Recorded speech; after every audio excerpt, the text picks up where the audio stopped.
Breaking now, Moscow stunned as reports describe a massive, coordinated wave of drones raining toward the capital in an event that has sent shockwaves through defense circles and international newsrooms alike. Hello everyone, welcome back to the S.War.News channel. Please subscribe and like my videos. This is one of those moments that forces a country, and the world watching it, to reevaluate assumptions about deterrence, defense, and the pace of modern conflict.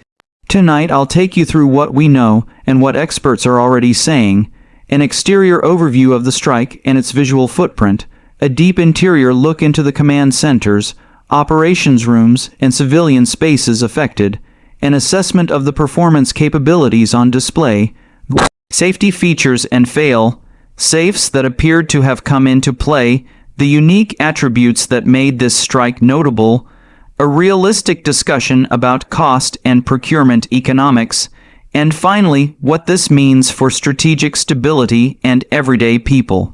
This will be straight analysis, dramatic, but careful, and nothing in here will teach how to build or operate weapons. If you value sober, unflinching coverage, hit subscribe and ring the bell so you don't miss updates as verified information becomes available. From the outside, the scene is cinematic and terrifying. A sky that should have been empty now punctuated by the silhouettes of dozens, reportedly hundreds of small aerial vehicles converging on a sprawling metropolis. Streets that normally hum with traffic and the muted roar of a capital now carry the echo of distant detonations and anti-air burst trails. The exterior picture that emerged in the hours after the event is a patchwork of smoke plumes, localized fires, shattered glass along major avenues, and columns of emergency responders threading through barricaded neighborhoods. CCTV clips and witness videos, all of them raw and chaotic, show small, fast, moving objects at varying altitudes, some appearing to drop toward industrial targets, others exploding midair under the force of defensive fire. The visual signature of the attack is important. It speaks to numbers, to saturation tactics, and to a deliberate attempt to overwhelm layered defenses rather than to achieve pinpoint destruction with a single large strike. On an urban level, the exterior damage pattern tells two stories at once. First, the physical vulnerability of infrastructure nodes like power substations, logistics hubs, and certain symbolic structures. Second, the psychological impact on a population suddenly forced to confront an aerial threat that was previously associated with long-range missiles or manned aircraft. The visual of emergency services working through rubble, while citizens stream out of underground stations and office blocks, underlines how urban life and resilience are being redefined by a new kind of aerial threat. This external tableau will, for months, shape narratives in domestic and international media about the changing character of war. Inside the city, and inside the institutions that run it, is where the human and technical consequences become intimate and complicated. Picture command centers brought to life with multilayered maps, sensor feeds, and personnel working under intense pressure. That is the interior reality we must consider. Encrypted communications loops light up. Operators triage incoming track data, while analysts try to thread together a coherent tactical picture from disparate radar blips and human reports. In the longer interior view, we see the strain upon civil defense mechanisms. Hospitals triaged into trauma bays, supply chains rerouted, and municipal emergency management forced to coordinate shelter in place orders and evacuation routes with military units operating airspace denial. The interior spaces of high-value facilities, electrical substations, media centers, government ministries suddenly have new layers of vulnerability. The people in those rooms, the technicians and administrators whose daily work rarely involves an active air defense emergency, are now learning to coordinate with military controllers, police commanders, and volunteer civil defense groups. The pressure on medical infrastructure is an interior story that deserves extended attention. Emergency rooms that are overwhelmed by blast injuries and burns, triage tents set up in car parks, oxygen supplies counted and rationed, the psychological toll on first responders who are both rescuers and victims. Another deep interior aspect is the way information flows or fails to flow through institutions.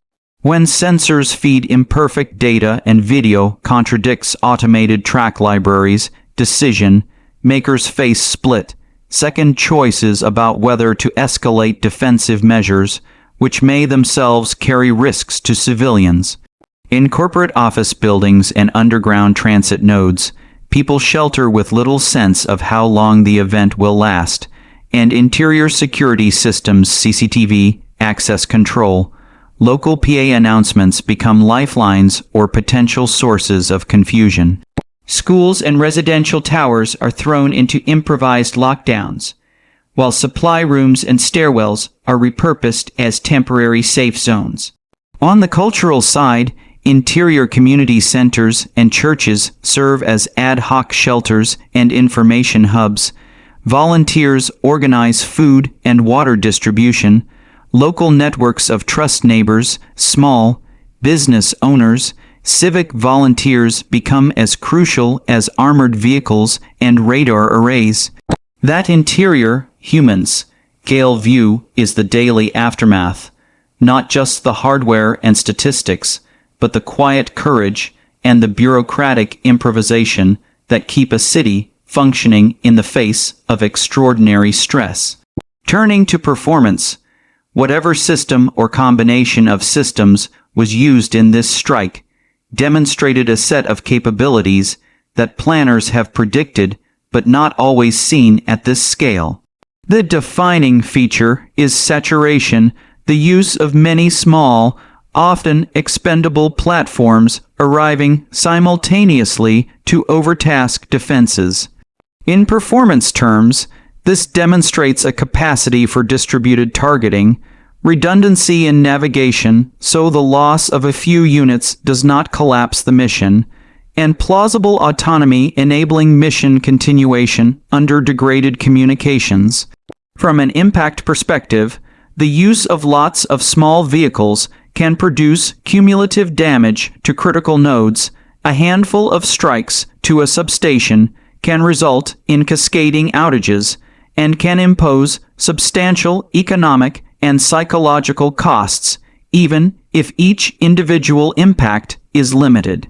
The reported speed and flight profiles suggest platforms optimized for low observability at short ranges, small radar cross sections, and flight patterns that hug ground clutter to complicate detection. Electronic warfare was likely in play during both the approach and the engagement.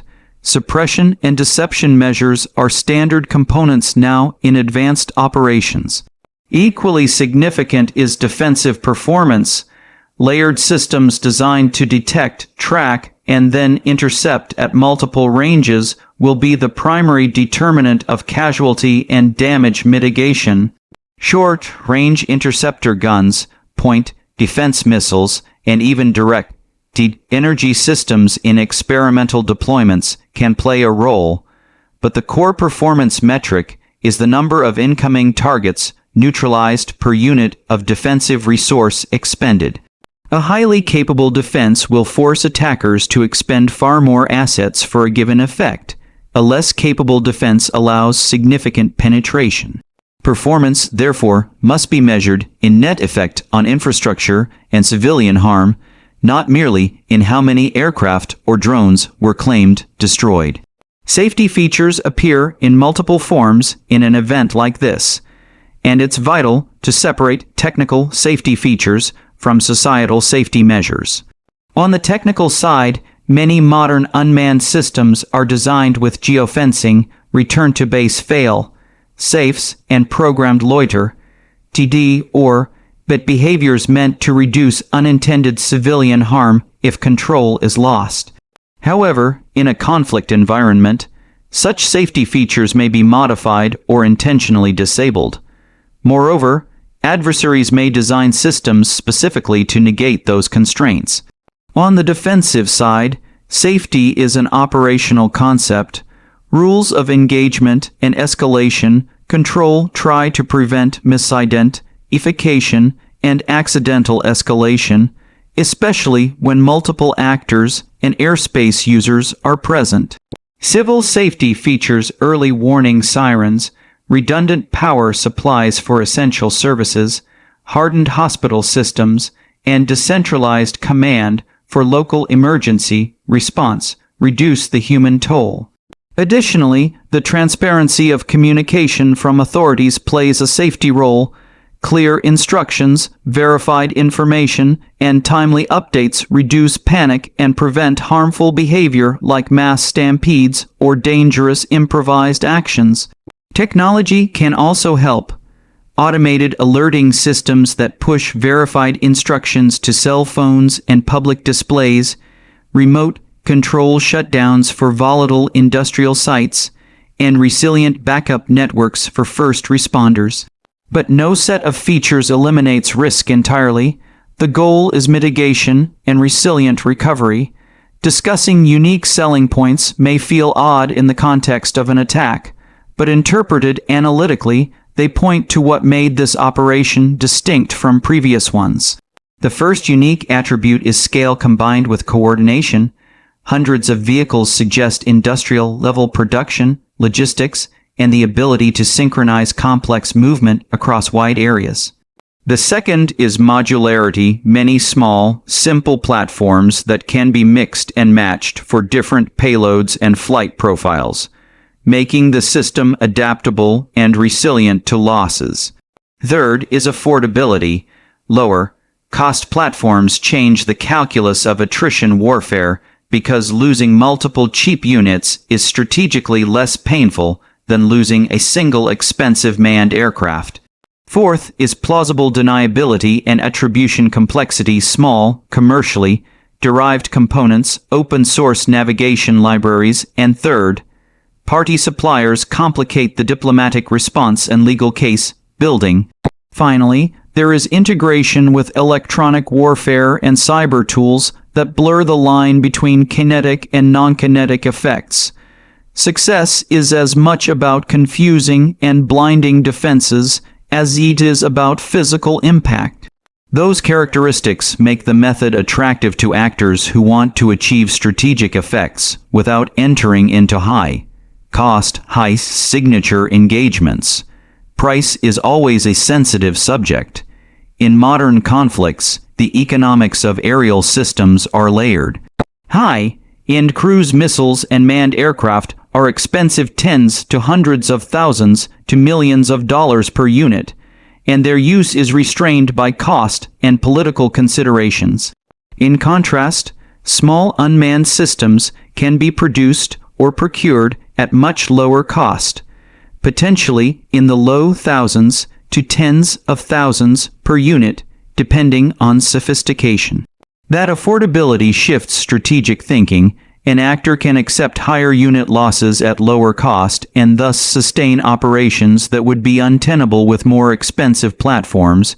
There are also hidden costs: logistics, training, command and control infrastructure, and supply chains. Defenses carry cost as well.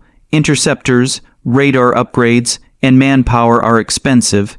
In the long run, the price equation includes repair and recovery for civilian infrastructure, insurance and investment impacts, and the political cost of lost confidence. For nations considering procurement or deterrence investments, the calculus isn't just per unit price. It is resilience vs. vulnerability, how much to spend to deter or neutralize a threat that can be scaled cheaply by an adversary. So while exact numbers vary by platform and supplier, the strategic lesson is that lower per-unit price makes massed employment feasible and forces opponents to rethink force structure and budget allocations. Beyond the tactical and economic analysis, the broader implications for safety, law, and international relations are profound. The threshold for escalation becomes murkier when an adversary can inflict strategic pressure without conventional battlefield signatures. Deterrence models built around nuclear and high-end conventional forces are being challenged by smaller, deniable, and distributed effects. Diplomatically, states will face pressure to tighten export controls, monitor supply chains, and pursue multilateral norms around the use of unmanned systems. On the humanitarian side, civilians bear the burden, reconceptualizing urban planning, investing in redundant infrastructure, and strengthening civil defense will all move up national agendas. At the same time, technology solutions like improved sensors, artificial intelligence for rapid identification, and passive defense measures will see accelerated investment. But no technological fix is a panacea. Policy, transparency, and international cooperation will be as necessary as any raid or upgrade. For viewers wondering what to take away personally, first, verify information through reputable sources and avoid amplifying unverified footage that can confuse the picture. Second, if you live in a city, familiarize yourself with official emergency procedures and community response groups. Collective local action saves lives. Third, recognize that military developments often produce intense headlines, but measured, long-term responses that balance security, civil liberties, and economic considerations are the healthiest path forward. Countries will respond in varied ways: diplomatic protests, sanctions, cyber countermeasures, or defensive build-outs, but the immediate priority must always be civilian safety and maintaining channels to prevent uncontrolled escalation. In conclusion, what happened, a sudden, massive drone assault on a capital, is a reminder that the character of warfare evolves quickly and sometimes unexpectedly. The exterior images burn into public memory. The interior human stories linger in hospitals and living rooms long after headlines fade. The performance attributes of the systems used demand systemic defense responses. The safety features we build into both weapons and cities matter. Unique attributes like modularity and low cost reshape strategic choices, and the price of preparedness will be a core debate in legislatures and boardrooms. For now, keep following verified reporting, support humanitarian responses where needed, and join the many civic initiatives that help communities recover after shocks. If this channel helps you better understand complex events like this, please subscribe, like, and share responsibly. We'll monitor developments, bring you sourced analysis, and keep an eye on both the military and human implications as more accurate information becomes available.